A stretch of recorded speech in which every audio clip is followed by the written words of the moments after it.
자, 이 시간은 우리 이제 말씀을 함께 보겠습니다. 에베소서 5장 1절부터 14절 말씀입니다. 에베소서 5장 1절부터 14절, 저와 여러분 교독으로 함께 읽도록 하겠습니다. 5장 1절 제가 읽습니다. 그러므로 사랑을 받는 자녀같이 너희는 하나님을 본받는 자가 되고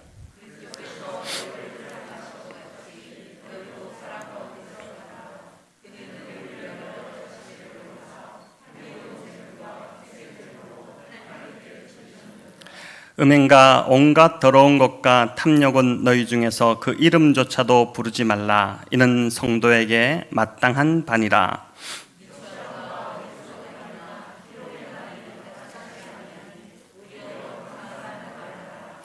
너희도 정녕 이것을 알거니와 음행하는 자나 더러운 자나 탐하는 자 곧 우상 숭배자는 다 그리스도와 하나님의 나라에서 기업을 얻지 못하리니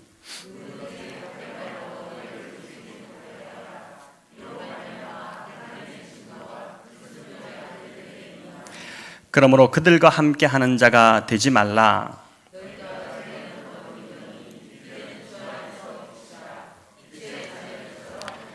빛의 열매는 모든 착함과 의로움과 진실함에 있느니라. 너희는 열매 없는 어둠의 일에 참여하지 말고 도리어 책망하라. 그러나 책망을 받는 모든 것은 빛으로 말미암아 드러나나니 드러나는 것마다 빛이니라. 그러므로 이르시기를 잠자는 자여 깨어서 죽은 자들 가운데서 일어나라. 그리스도께서 너희에게 비추시리라 하셨느니라. 아멘. 네, 오늘 은혜로운 이제 이 세례식이 있었는데 우리 중 대부분은 아마 세례를 받으셨을 것이고 또 모태신앙이기 때문에 어릴 때 유아 세례를 이제 받은 분들도 계실 것입니다. 중요한 것은 이제 세례를 받은 지 얼마 되었느냐 이것이 아니라 내가 세례 받은 자로서 과연 하나님의 그 자녀답게 살아가고 있느냐, 이제 이 질문을 우리에게 이제 던져야 할 것입니다. 오늘 세례식에 맞게끔 이 에베소서 5장에 나와 있는 빛의 자녀들의 삶의 특징이 무엇인지를 살펴보면서 우리는 과연 세례받은 자로서 지금 바르게 걸어가고 있는지를 다시 한번 우리 자신을 좀 돌아보는 시간이 되면 좋겠습니다. 빛의 자녀들의 이제 특징의 첫 번째는 사랑 가운데 행하라입니다.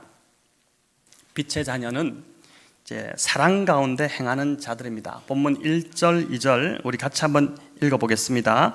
그러므로 사랑을 받는 자녀같이 너희는 하나님을 본받는 자가 되고 그리스도께서 너희를 사랑하신 것 같이 너희도 사랑 가운데서 행하라. 아멘.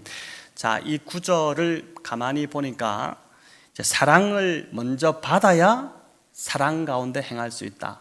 또 다른 사람을 사랑하는 자가 될 수 있다는 것을 알 수 있습니다.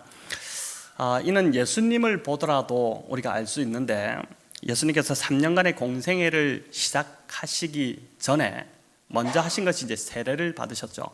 그 세례를 받으시고 하늘에서 하늘의 음성이 이제 들리는 것을 우리가 마가복음 1장을 통해서 보게 되는데 우리 같이 한번 이것도 읽어볼까요? 하늘로부터 소리가 나기를 너는 내 사랑하는 아들이라 내가 너를 기뻐하노라 하시니라. 자, 사역을 처음 시작하시기 전 하나님께서 이제 예수님께서 하나님으로부터 이 사랑의 음성을 먼저 들으셨다는 것이 참 중요합니다. 예수님은 이 사랑받으심으로 3년간의 공생애를 넉넉히 이제 감당하실 수 있었고 제자들과 이 사람들, 이 제자들이 얼마나 끝까지 참 말썽을 부렸습니까? 그러나 그들을 끝까지 사랑할 수 있었던 그 힘이 바로 하나님의 이 사랑을 받았기 때문인 것이죠. 또 마지막 십자가를 지시기 전에도 보니까 마가복음 9장에 보면은 이제 변화산에 올라가셔서 예수님이 변모되시는데 그때도 구름이 몰려와서 덮이면서 하늘로부터 음성이 들리게 됩니다. 그 음성이 마가복음 9장 7절인데 이는 내 사랑하는 아들이니 너희는 그의 말을 들으라 하는지라. 이게 내 사랑하는 아들이다. 이 확신을 또 한번 주신 것이죠. 주님이 하나님으로부터 이 사랑의 확신을 받으셨기 때문에 마지막까지 십자가를 앞둔 얼마 안 되는 그 시점이었는데 그 십자가를 감당할 수 있었습니다.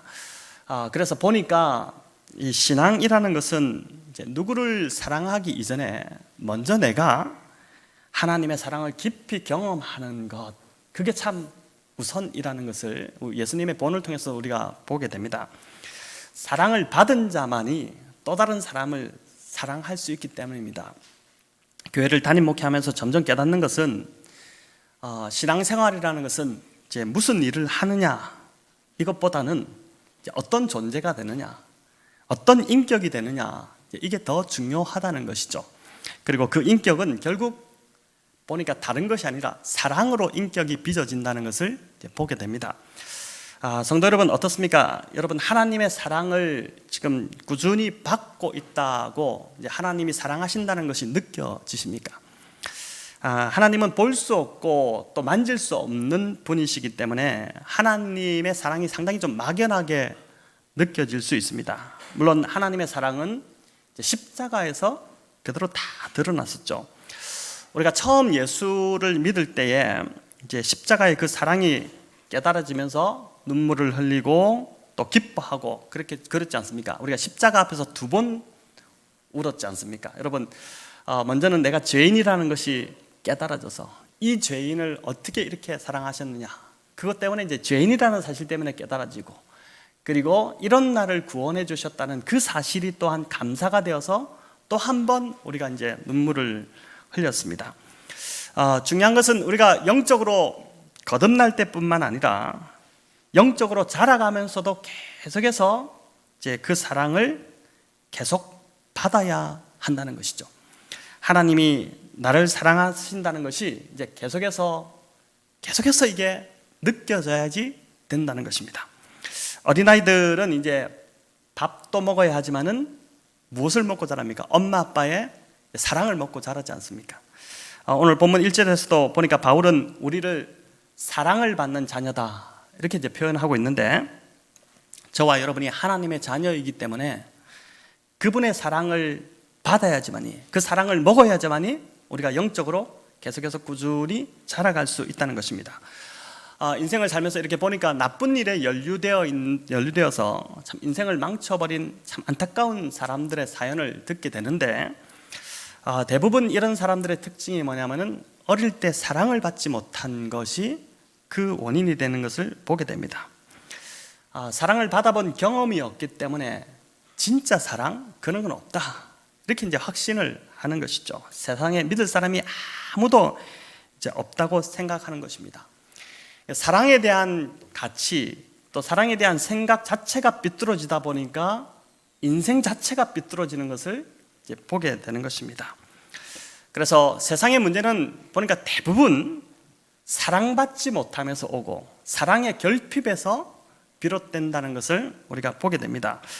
파스칼이 이야기한 것처럼 인간 안에는 이제 하나님이 만들어 두신 오직 하나님으로만 채울 수 있는 주머니가 있는데, 그 주머니를 하나님의 그 사랑으로 채우지 못하니까 어떻게 됩니까? 계속해서 돈으로 그걸 채우려고 하고, 이게 허전하니까 계속 채우려고 하는데 또 잘못된 사랑으로 채우려고 하고, 욕심과 또 권력과 뭐 이런 것으로 막 채우려고 하니까 인생이 망가지게 되는 것입니다.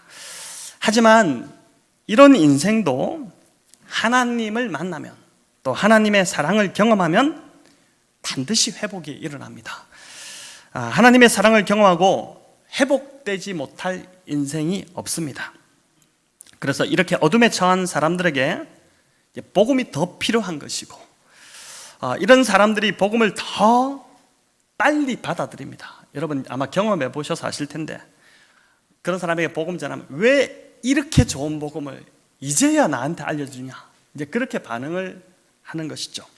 아마 지금 이 설교를 들으시면서도 하나님께서 떠오르게 하시고 또 마음에 부담을 주는 사람이 아마 있을 것입니다. 그런 사람이 있다면은 여러분 이번 주를 절대 놓치지 마시고, 성령이 주시는 부담이니까 찾아가셔서 꼭 여러분이 경험하셨던 그 하나님의 사랑을 전해주시기를 바랍니다. 하나님께서 당신을 사랑하신다. 독생자 예수 그리스도 그분을 주실 만큼 당신을 사랑하신다. 그래서 예수님만 믿으면 나도 그랬듯이 당신의 인생도 소망이 있다. 당신도 반드시 살아나게 된다. 여러분, 이 메시지를 우리가 전하기만 해도 성령이 역사하셔서 그 사람의 인생이 살아나는 일들이 일어날 수 있다는 것입니다. 무엇보다 중요한 것은 저와 여러분이 날마다 하나님의 사랑을 경험하는 것이, 이것이 중요합니다. 과거의 신앙을 자꾸 팔아먹지 마시기 바랍니다. 오늘 지금 여기에서 새롭게 그 사랑을 경험하는 것이 중요합니다. 예수님이 그러셨던 것처럼 내가 너를 사랑하고 너를 기뻐한다는 이 하늘의 음성을 들어야지 저와 여러분이 이 험악한 세상을 이길 힘을 얻게 된다는 것을 여러분 기억하셨으면 좋겠습니다. 보니까 우리의 삶의 안정감, 늘 우리는 불안하고 또 이런 불안이 엄습해오고 두렵기도 하고 그렇지 않습니까? 그러나 우리의 삶의 안정감은 보니까 다른 것에서가 아니라 내가 사랑받는 하나님의 자녀다, 이 진리에서 오게 됩니다. 여러분, 이것이 내 속에서 깊이 내가 붙들고 있고 이것이 내 안에서 살아있으면은 비로소 그때부터 어떻게 되냐면 내 삶에 안심이 되기 시작하고 평안이 오기 시작하는 것이죠. 매주일 설교를 통해서, 매일 또 성경 읽기를 통해서, 또 매일 큐티를 통해서 내가 너를 사랑하고 또 기뻐한다, 여러분 그 음성을 들으시려고 애쓰셔야 합니다. 또 기도 속에서 성령이 주시는 그 따뜻한 성령의 그 사랑의 음성을 여러분 들으셔야 합니다. 사단은 끊임없이 어떻게 합니까? 우리의 자존감을 무너뜨리려고 하고 또 우리가 가치 없는 존재라고 계속해서 속삭입니다. 우리가 어제 하루만 보더라도 직장에서 또 우리의 관계 속에서 또 심지어 가장 가까운 가정의 가족으로부터도 우리가 이런 소리를 계속 들었지 않습니까? 우리를 파괴하고 무너뜨리려는 사단의 소리입니다. 예수님이 들으셨던 그 하늘로부터 임하는 하나님께서 나를 사랑하신다는 그 사랑의 음성을, 그것을 계속해서 듣는 것만이 험악한 이 세상을 이길 힘이 된다는 것을 여러분 믿으시기를 바랍니다. 하나님이 우리를 사랑하신다는 것을 느낄 수 있는 또 한 가지는 바로 우리 주변에 있는 사람들을 통해서입니다. 본문 1절 2절의 말씀처럼 하나님의 사랑을 먼저 받은 자들이 베푸는 그 사랑을 통해서 우리는 하나님의 사랑을 경험하게 됩니다. 정호성 시인이 쓴 글 중에 이분의 글이 참 이게 감동적이지 않습니까? 그런데 당신은 어떻게 사랑하고 있는가라는 참 따뜻한 글이 있는데, 한 번은 경북 영주에서 안동을 가는 시외버스를 탔는데 얼마나 피곤했는지 가는 내내 이렇게 졸았답니다. 근데 안동에 버스가 도착해서 잠이 이렇게 깼는데 옆에 앉아 계시던 아주머니가 대뜸 하시는 말씀이, 아이고 이 커튼을 잡고 있느라고 내가 팔이 아파 죽겠네, 이러면서 보시면서 활짝 웃으시더랍니다. 저도 아이들을 한 번씩 아이들 조수석에 타고 이렇게 가다가 아이들이 차를 타면 자지 않습니까? 졸고 이렇게 하는데 햇빛이 내렸자면 한 손으로 운전하고 한 손으로 그 얼굴을 그늘을 이렇게 지게 해서 햇볕을 가려주기도 하는데 그렇게 이 아주머니가 하신 것이죠. 아주머니는 사랑을 베풀었고 이분은 사랑을 받은 것입니다. 이분이 또 한 번은 중학교 겨울 방학 때쯤에 외갓집에 놀러 갔는데 외할머니가 이렇게 보시더니 허승이 왔냐 이렇게 하고 그냥 그것뿐이더랍니다. 못내 섭섭해서 할머니가 나를 사랑하시지 않나 이런 생각에 조금 마음이 그랬는데, 새벽에 시골집이다 보니까 변소를 가려고 마당을 가로질러서 이렇게 변소를 가는데 보니까 자기가 자고 있던 그 아궁이에 첫 새벽에 할머니가 나와서 손자가 자는 방에 이 방이 식을까 싶어서 아궁이 군불을 떼고 있는 그 모습을 보게 된 것이죠. 이분이 그때 보니까 사랑에는 이 외할머니처럼 은근하게 드러내는 사랑도 있구나, 이거를 깨달았다고 합니다. 사실 보니까 이런 사랑이 요란하지 않은 진짜 사랑인 것이죠. 더 깊이가 있는 사랑인 것입니다. 이분이 이 글의 말미에 톨스토이의 한 문장을 인용했는데 그 문장이 참 다가와서 좀 인용하고자 합니다. 우리 같이 한번 읽어볼까요? 세상에서 가장 중요한 때는 바로 지금이고 가장 중요한 사람은 지금 함께 있는 사람이며 가장 중요한 일은 지금 곁에 있는 사람을 위해 좋은 일을 하는 것이다. 여러분 참 이 좋은 글귀지 않습니까? 세상에서 가장 중요한 때가 앞으로 다가올 때도 아니고 지나간 때도 아니고 바로 지금이 제일 좋은 때라는 것이고, 또 가장 중요한 사람은 지금 이렇게 함께 있는 사람이고, 그리고 가장 중요한 일은 뭐 거창한 위대한 일이 아니라 지금 곁에 있는 바로 그 사람을 위해서 좋은 일을 하는 것, 좋은 말을 해주는 것, 그게 진짜 사랑이라는 것입니다. 이 세 가지가 세상에서 가장 중요하고 톨스토이가 볼 때는 이게 세상을 사는 이유라는 것입니다. 성도 여러분, 빛의 자녀들의 첫 번째 특징이 이제 사랑 가운데 행하라인데, 그 사랑을 실천하는 길은 거대하거나 뭐 거창하지 않습니다. 굉장히 소박한 것입니다. 바로 지금 곁에 있는 사람을 위해서 좋은 일을 하는 것이죠. 오늘 같은 경우 세례를 받은 분을 위해서 정말 가족처럼 축하해주고 마치고 가서 정말 따뜻한 한마디의 말을 이렇게 해주는 것이고, 또 수능을 앞둔 고3들, 오늘 어디 또 건영이가 나왔습니다. 저 고3들이 오면은 이제 가서 얼마나 힘드냐 이렇게 따뜻한 말 한마디 여러분 건네는 것입니다. 외로운 자가 있다면은 동행해주고, 또 세상 짐이 무거워서 많이 버거워하는 자가 있다면은 그 짐을 좀 덜어주기도 하고, 이제 그런 일인 것이죠. 저도 이번 주 저의 오랜 친구로부터 이제 그 사랑을 좀 받는 일이 있었습니다. 이런 사랑을 받으면 어떻게 되냐면, 이런 사랑을 통해서 하나님이 나를 사랑하고 계시구나, 이 사실이 깨달아지지 않습니까? 여전히 하나님이 나를 사랑하시는구나. 그러면서 이런 사랑을 깨달을 때 세상을 이길 힘이 내 안에서 이렇게 솟아나기 시작하고, 또 내 안에 어두운 어떤 마음이 있었다면 거기에 등불이 하나 탁 켜지는 그러한 역할을 하게 되는 것이죠. 사랑은 표현하기까지 사랑이 아니다, 참 이런 문구가 있는데, 속에 담아두면 저 사람 사랑한다 이렇게 하면 속에 담아두면 아무도 모릅니다. 그러니까 우리말에 침묵이 금이다 이런 말이 있는데, 사실은 사랑하는 사람과의 관계에서는 침묵은 그 관계에 금이 가게 만들지 절대 좋은 게 아닙니다. 그래서 저도 경상도 사나이지만 여러분, 경상도 남자처럼 하지 말고 사랑을, 속에 담은 이 사랑을 많이 좀 표현하시고 또 그렇게 하시면 좋겠습니다.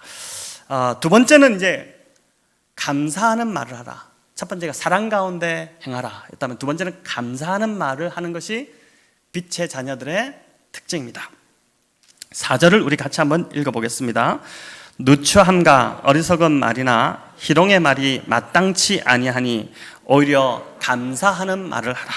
자, 감사하는 말을 하라. 이 말은 늘 입에 감사가 넘치게 하라는 것입니다. 늘 입에 감사가 넘치게 하라는 것이죠. 빛의 자녀는 그 입에 늘 감사가 넘쳐야 된다는 것입니다. 반면에 누추함과 어리석은 말, 희롱의 말은 마땅치 않습니다. 이 세 번역을 보니까 누추한 말은 더러운 말, 또 상스러운 저속한 농담 이렇게 번역했는데, 이런 말은 빛의 자녀에게는 이제 더 이상 어울리지 않는 그러한 말이라는 것입니다. 우리 안에 빛이 임했는데 여전히 어둠의 말이 계속 내 입에서 나온다면은 그건 빛이 아직 임하지 않았다는 증거일 수 있습니다. 말은 그 사람의 마음을 그대로 나타낸다고 합니다. 그렇죠? 그 사람이 하는 말을 보면 그 사람의 마음이 어떤지가 보인다고 하지 않습니까? 그래서 빛의 자녀들은 이제 말부터 변화가 일어나야지 정상입니다. 불평하고 짜증 부리고 버럭하고 하는 이런 말투가 감사의 말투로 바뀌게 해야 된다는 것이죠. 나를 힘들게 하는 사람에게 욕이 먼저 막 튀어나오는 것이 아니라, 그래도 그 사람을 통해서 내가 감사할 것이 무엇이 있는지를 생각하고 감사의 언어로 바꿔내야 한다는 것입니다. 상대를 비난하고 헐뜯는 그런 말이 상대에 대해 이제는 감사하는 말로, 늘 이게 다른 사람 험담하고 약점 꼬집고 이런 것들이 늘 습관이 되어 있는 사람이 이제는 그 습관을 옛 습관, 옛 사람을 벗어버리고 상대에 대해서 감사하는 말로 바뀌어야 된다는 것입니다. 감사의 말을 해야 하는 더 큰 이유가 있는데, 여러분, 그것은 바로 우리 자신을 위해서입니다. 나를 살리는 감사의 기적이라는 책을 쓰신 이진희라는 분이 있는데, 이분 이야기를 잠시 좀 드리고자 하는, 이분이 3남매를 키우고 있는데, 아이들을 키우다 보니까 사춘기에 접어드니까, 우리가 뭐 사춘기 자녀를 키워보신 분들 다 아시겠지만은 3남매 중에서 특별히 두 아들이 툭 하면 티격태격 막 싸우는 것입니다. 예민한 시기다 보니 말이 점점 더 서로에게 이제 상처가 되더랍니다. 이게 어떻게 하면 좋을까? 이분이 좀 고민하다가 아이들과 함께 이제 말의 힘에 관한 동영상을 함께 보고 나서 그것을 이제 본 이후에 밥 실험을 직접 한번 해보기로 했습니다. 아이들과 함께 이제 하기로 한 것이죠. 하얀 쌀밥을 각각 유리병에 담아서 한 병에는 고운 말만 계속 해주고, 한 병에는 이제 미운 말을 한 것입니다. 아이들이 호기심에 이제 적극적으로 이 실험에 막 참여하기 시작했는데, 그런데 신기하게도 4일 정도 지나자 진짜로 이분이 해보니까 미운 말병에는 검푸른 곰팡이가 막 피기 시작했고, 고운 말병에는 아무 변화가 없는데 그 밑바닥에 자세히 보니까 검은색 곰팡이가 막 콩알만하게 이렇게 하나가 생겼답니다. 아이들과 함께 그 본 동영상에는 보니까 이제 고운 말병에는 하얗고 예쁜 곰팡이만 피었기 때문에 혹시 이 아이들이 고운 말병에다 막 미운 말을 했나? 이런 막 의심이 약간 들기도 했지만은 그래도 실험을 계속했는데 12일이 이제 지나자 실험을 종료할 때 보니까 미운 말병, 거기는 막 검푸른 곰팡이가 다 퍼져서 악취가 나기 시작했습니다. 그런데 고운 말병에는 콩알만 하던 그 곰팡이가 그대로 있기는 하지만은 연분홍의 곰팡이가 살짝 피었을 뿐 하얀색 그 쌀밥이 그대로 이렇게 유지되어 있는 것을 보게 된 것입니다. 여러분, 혹 자녀들의 말투로 인해 지금 고민이 되신다면 아마 이 실험을 함께 좀 해보셔도 좋겠다 싶습니다. 이 실험 후에 이제 이분의 자녀들도 참 부정적 단어가 많이 줄었고, 또 이분도 자녀들을 향해서 막 화를 내거나 또 함부로 부정적 감정을 막 쏟아놓던 그걸 많이 좀 조심하게 되었다라고 합니다. 물은 답을 알고 있다. 이 책을 우리가 너무나도 많이 들었고 잘 알고 있는 내용인데 감사합니다, 고맙습니다, 사랑합니다, 이런 이제 글과 또 부정적 글을 이렇게 적어서 물 앞에서 보여주고, 그러나서 물 결정체를 현미경으로 이렇게 찍었는데 그 결과가 참 매우 놀라웠지 않습니까? 좋은 언어는 물의 결정체를 그대로 아름답게 유지를 하는데 부정적 글, 그거를 이렇게 비춘 물은 물의 결정체가 정말 형편없이 망가뜨려지는 이제 그런 일이 있었던 것이죠. 저와 여러분의 몸의 70%가 뭡니까? 물로 구성되어 있습니다. 여러분, 그렇기 때문에 말과 마음에 부정적 언어를 담고 있는 사람은 건강이 자연적으로 나빠질 수밖에 없습니다. 혹 요즘 내 몸이 나빠지고 있다, 그렇다면 내 입에 또 내 마음에 말을 좀 한번 점검해 보시기를 바랍니다. 불평과 불신과 원망의 언어가 내 입에 지금 많이 담겨 있죠. 요즘 그렇게 그 말이 많이 나오지 않는지, 또 한숨이 많이 나오고 염려와 근심, 그 마음 안에 있는 것들이 자꾸 이제 불안하고 이런 것들이 입으로 지금 자꾸 나오고 있는 것이 아닌지, 여러분, 그렇다면 오늘 이 말씀 앞에서 오늘 이 빛의 자녀들의 두 번째 특징, 내 입에 감사가 넘치게 하는, 감사의 언어가 넘치게 하는 그 언어로 여러분의 입술을 좀 바꾸어 보시기를 바랍니다. 성경도 보니까 우리의 말대로 인생이 된다는 구절이 있습니다. 여러분, 민수기 14장 28절인데 같이 한번 읽어볼까요? 그들에게 이르기를 여호와의 말씀에 내 삶을 두고 맹세하노라. 너희 말이 내 귀에 들린 대로 내가 너희에게 행하리니. 자, 여기 맹세하노라 이렇게까지 표현하는데, 내가 너희에게 들은 그대로 내가 너희에게 그대로 해줄 것이다고 하나님이 이렇게 말씀해요. 너희가 말해서 내 귀에 들린 그대로 내가 한번 너희에게 너희 삶을 그대로 해주겠다, 이렇게 하는 것이죠. 여러분, 이 말씀대로 하면 매사가 불평과 불만인 사람은 그 삶이 불평과 불만이 그치지 않는 삶이 되게 하시겠다는 것입니다.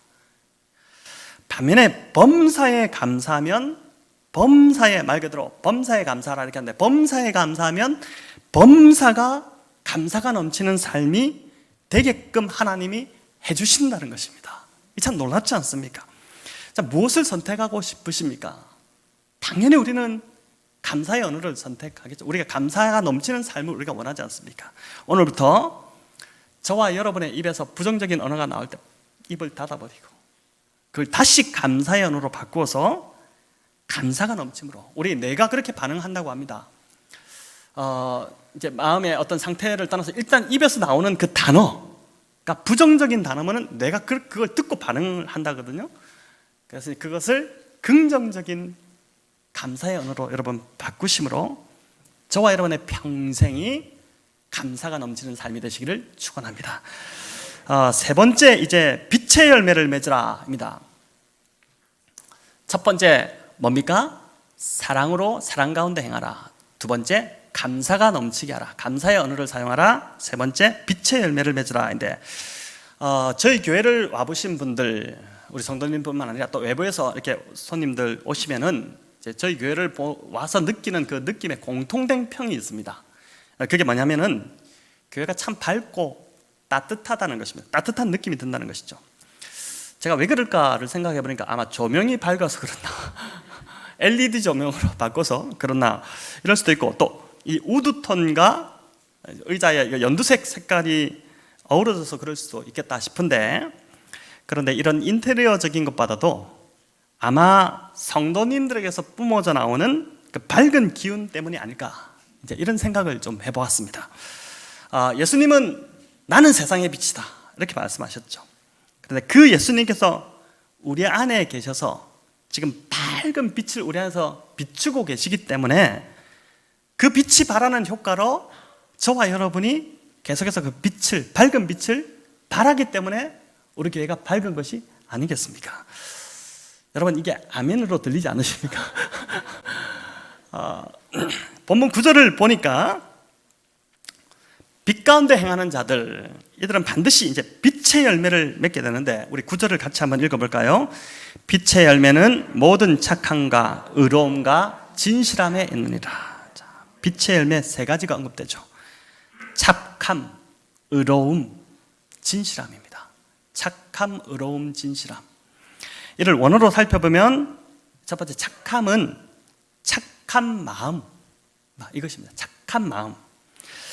예수 그리스도의 말씀의 빛이 우리 안에 들어오면요, 또 예수를 믿기 시작하면, 구주로 모시고 우리 안에 예수님이 거하기 시작하시면 내면이 밝아질 수밖에 없습니다. 여러분, 그러면 욕심, 더러움, 심술, 또 음란함, 이런 것이 내 안에서 떠나갈 수밖에 없습니다. 왜냐하면 이런 것들이 어둠이기 때문에. 빛이 지금 임하는데 어둠이 계속 버틸 수가 없습니다. 빛이 임하면 그냥 그 순간 어둠은 떠나갑니다. 이런 것이 떠나가면 어떤 일이 벌어지냐면은 말 그대로 착해집니다. 예수 믿는 사람들 참, 이제 진짜 예수 믿는 사람들은 진짜 보면 표가 납니다. 착합니다. 착하게 보입니다. 얼굴 자체에서 선함이 드러납니다. 오늘날 사회가 하도 악해서 사람이 착하면 바보 취급받고 늘 당한다, 이런 통념이 있는데 절대 그렇지 않습니다. 여러분, 성경대로 살면 당장은 손해볼 것 같지만 궁극적으로는 우리가 승리합니다. 우리가 잘 됩니다. 남편이 교회 나오고부터 조금씩 지금 착해진 것 같다면 그건 지금 빛의 자녀가 되었다는 증거입니다.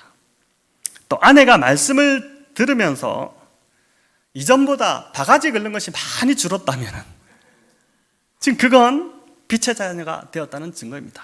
여러분, 빛의 자녀는 무엇보다 착해지는 특징이 있습니다. 우리가 지금 점점 예수님 닮아가고 바뀌어가고 있다면 우리는 착해져야지 정상입니다. 둘째는 의로움인데, 착함은 내적인 거라면 의로움은 외적으로 드러나는 행동입니다. 사람이 착하다고 해서 뭐든지 바보같이 다 받아주고 당하고 그렇지는 않습니다. 잘못된 불의에 대해서는 마땅히 나서서 할 바를 하는 것, 그것이 이제 바로 의로움입니다. 불의에 대해 눈 감지 않고 하나님의 뜻은 이것이라고 외칠 수 있는 용기, 바로 그게 이제 의로움입니다. 이 열매가 또한 빛의 자녀들에게 맺히기 시작합니다. 그래서 사회를 변혁시킨 이제 역사를 보더라도 그리스도를 영접하고 교회가 세워지고 그리스도인들이 배출된 사회에서는 사회적 부패가 다 사라졌습니다. 그들이 의로움을 외쳤기 때문에, 또 의로운 삶을 살았기 때문에 그렇게 다 사회가 부패가 없어지고 새로운 사회로 세워지는 것들을 볼 수 있는 것이죠. 세 번째는 이제 진실함인데, 진실함은 이제 거짓이 없는 삶입니다. 사람의 마음을 열 수 있는 가장 좋은 열쇠가 무엇이라고 생각하십니까? 바로 이 진실함입니다. 상대에게 진실함이 느껴지면 마음의 문을 열고 무장을 해제합니다. 전도를 우리가 굳이 막 하려고 하지 않아도 내가 내 안에 이 진실함의 열매가 이렇게 맺히기 시작하면 사람들이 나에게 다가옵니다. 나와 함께 하고 싶어지고 가까이 하고 싶어지고, 그렇게 하면서 자연스럽게 내 안에 있는 예수 그리스도를 그들이 보게 되는 것입니다. 오늘날 세상이 교회에 대해 마음의 문을 닫는 이유, 그 이유를 가만히 보니까 교회 안에서 진실함이 느껴지지 않기 때문에, 뭔가 모르게 투명하지 않고 뭔가를 숨기는 것 같고 자꾸 거짓된 것이 드러나고, 그러니까 문을 닫는 것이죠. 성도 서로 간에도 보니까 꾸밈이 없는 이 진실함이 느껴질 때 서로의 교제가 깊어집니다. 그렇죠. 참 그냥 있는 그대로 솔직하고 뭔가 꾸미지 않고 그 진솔할 때, 그럴 때 더 이 사람과 함께하고 싶고 이 사람에게 내 좋은 것을 더 주고 싶고, 그렇게 하면서 그 교제가 더 깊어지고 이제 신뢰가 쌓이지 않습니까? 자, 여기서 중요한 것은 여러분, 이런 빛의 열매는 내가 노력한다고 맺혀지는 것이 아니라는 것입니다. 이게 내 의지의 결단으로 여러분 착해지던가요? 한번 착해지려고 이제 좀 착해져 봐야겠다 이렇게 한다고 그게 하루 이상을 갑니까? 또 반복되지 않습니까?